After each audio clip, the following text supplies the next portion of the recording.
Good evening, everybody. Thanks for tuning in. This is the how-to on week one of LNB's summer season for 12U practice planning. So just going to go over all the different drills this week.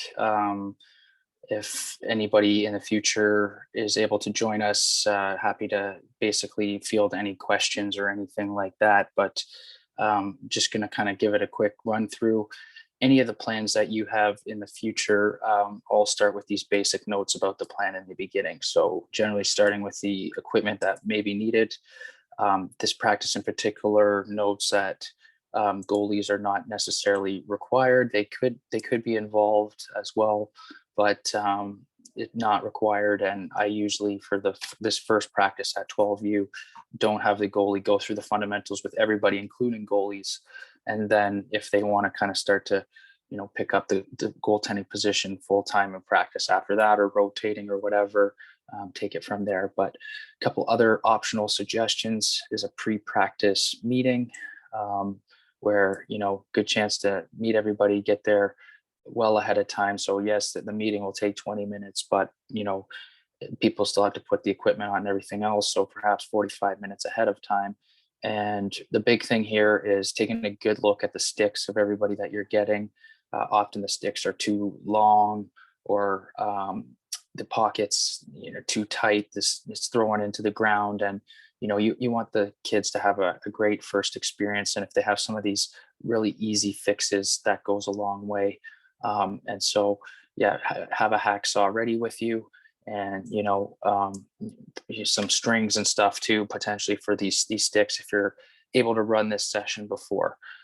Post practice, even a barbecue for team building, getting the parents on board always raises the morale. And so I'm suggesting this first practice make it into a much bigger thing, but obviously COVID permitting, this might not work this year, but these videos will be used in further years as well. So something to keep in mind. There's a few other reminders here. Athletic position, what is that? That's going to be a big thing here early in setting the foundation of the movements, all of them really. And any movement has 4 phases. So you have your preparatory, force producing, critical instant, and follow through. So anything that goes wrong in anything that you're teaching, it will be in one of these 4 areas. And so yeah, just be aware. You can look at the fundamental skill analysis in itself and basically break down what these are. And this practice has loose balls, passing, catching, shooting, but and next practice we'll have cradling. So we're trying to set them up for success, have some fun here. The idea is fundamentals and games being fun, promoting friendships, all these things.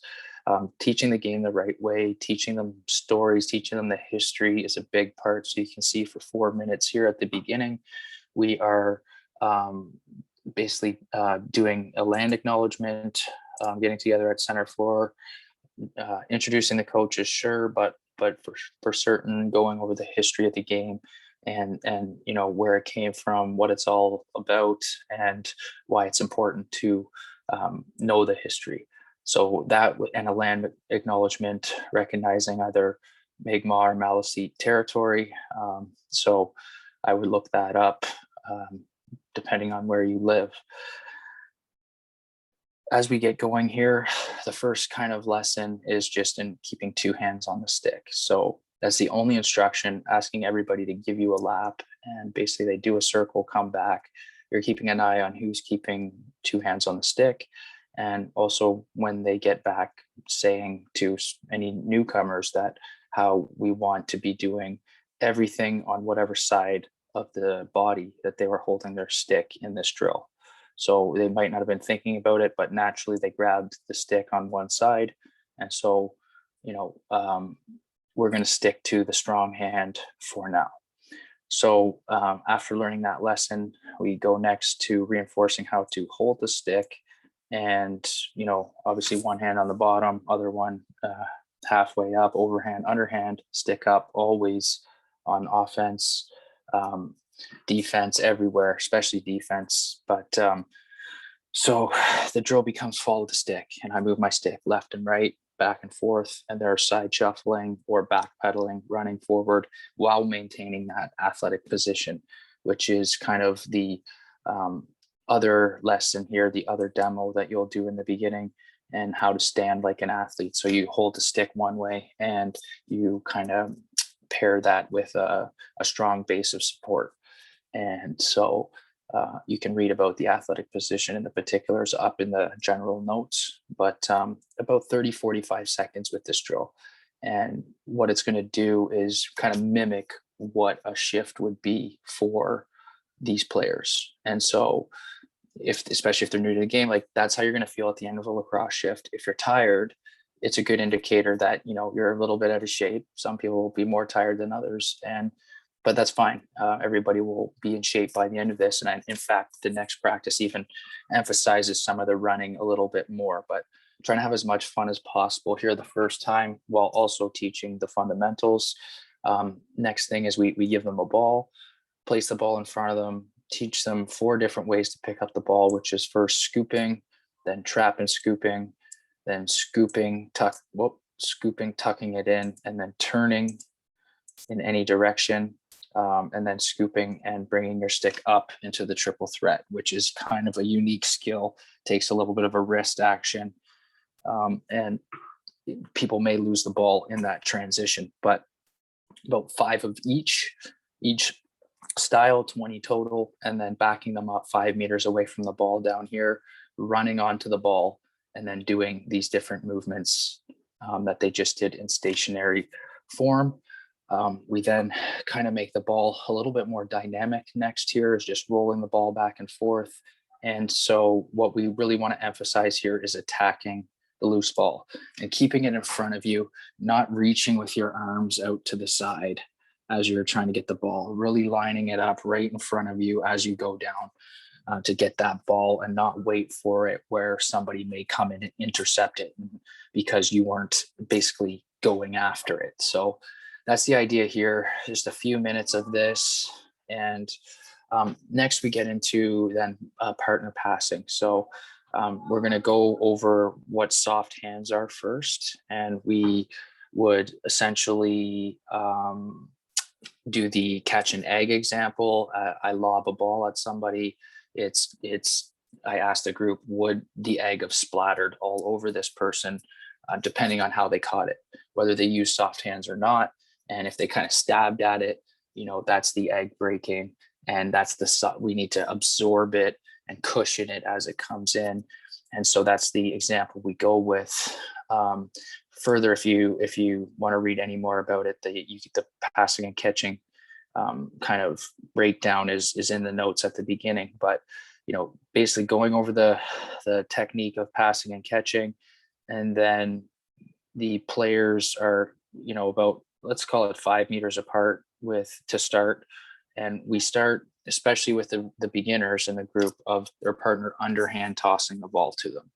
And there'll be a certain percentage of people who can just pass it regular right from the beginning, and that's okay. And even harder kind of variations for them, such as catching it over your shoulder or doing a short run and then throwing it, all these different things that they can do.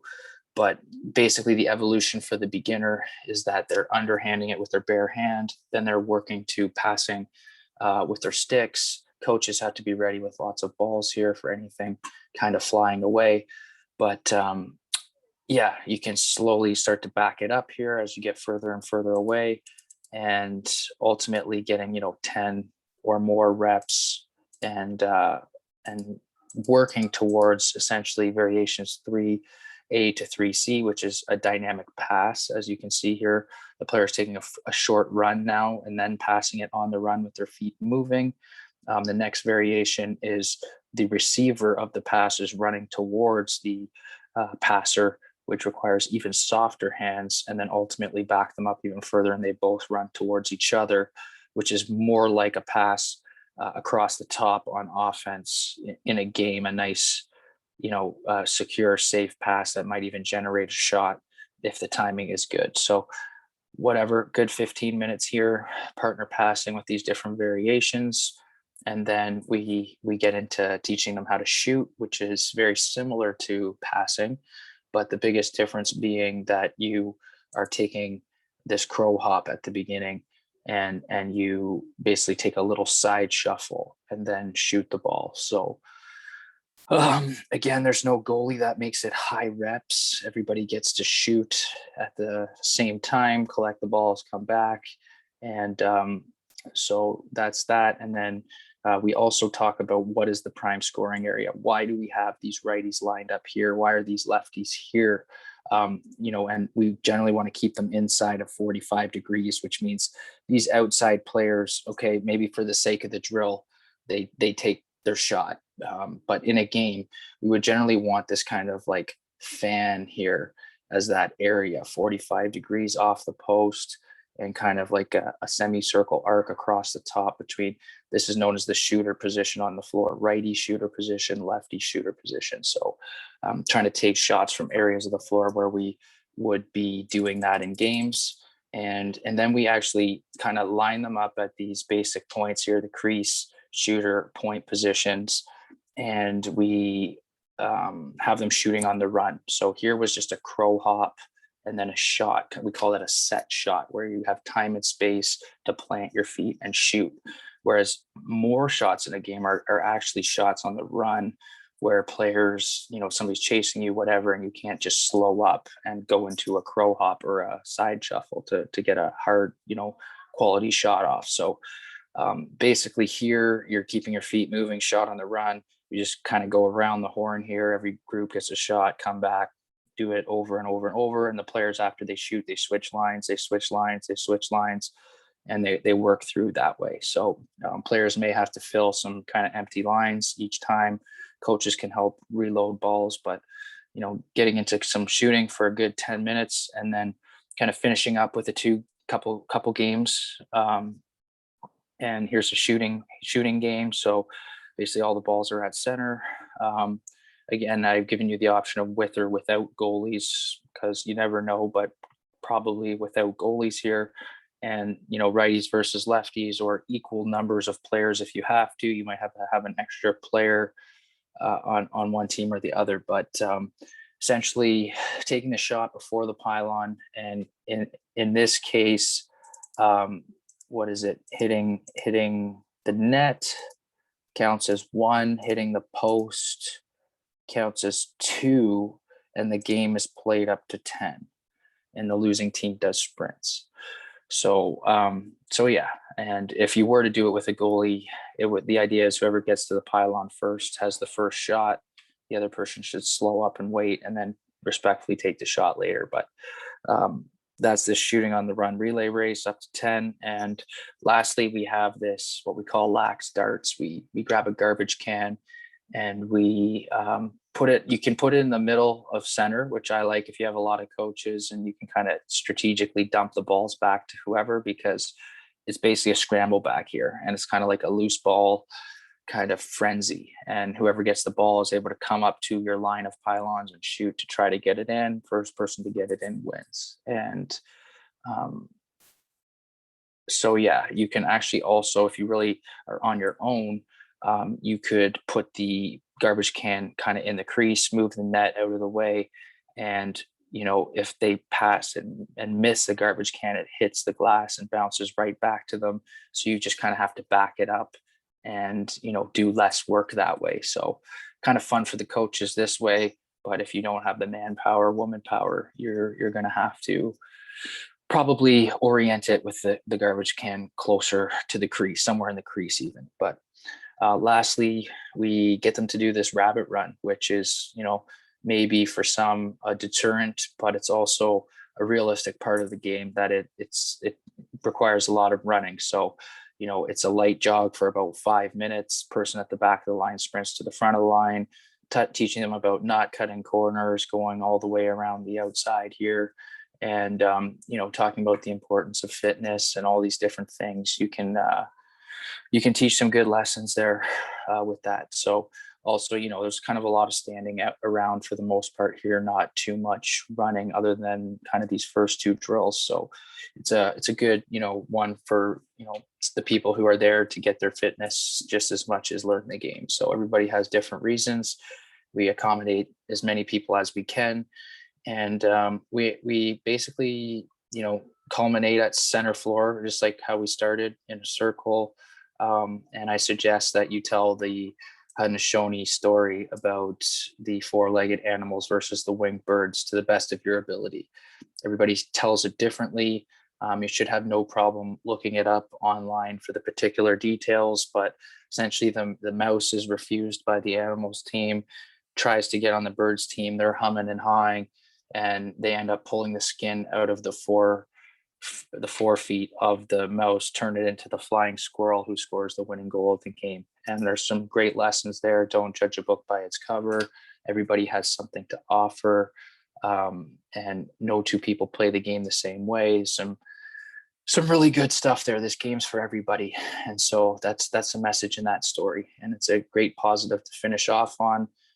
You can get their sticks in and get somebody to step up and come up with a word for a team cheer is usually a good kind of like ritual and tradition to, again, leave on a high note and hopefully reinforce the enjoyment that everybody had in the practice. So there it is, practice 1 for 12U. Hopefully you have a great week of practice here. Looking forward to getting going with everybody in a few weeks. So tune in next week, every Sunday, 8 p.m. I should say 8:20 for the 12U. And we'll be doing this for the next 10 weeks. So looking forward to fielding some questions even moving forward into the future. Thanks.